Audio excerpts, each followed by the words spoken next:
நீண்ட தாமதத்திற்கு பிறகு சாம்பியன்ஸ் கோப்பை கிரிக்கெட் போட்டிக்கான இந்திய அணி அறிவிக்கப்பட்டுள்ளது. விராட் கோலி தலைமையிலான 15 பேரை கொண்ட அணியில் ஷிகர் தவான், யுவராஜ் சிங் ஆகியோருக்கு வாய்ப்பு வழங்கப்பட்டுள்ளது.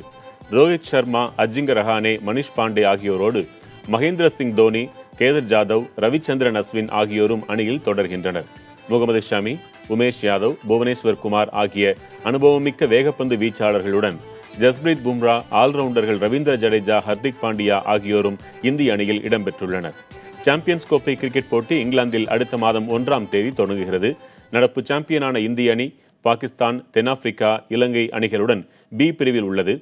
பன்னாட்டு கிரிக்கெட் கவுன்சிலின் நிதி மற்றும் நிர்வாக சீர்திருத்த விவகாரத்தினால் 2 வார கால தாமதத்திற்கு பிறகு இந்திய அணி அறிவிக்கப்பட்டுள்ளது.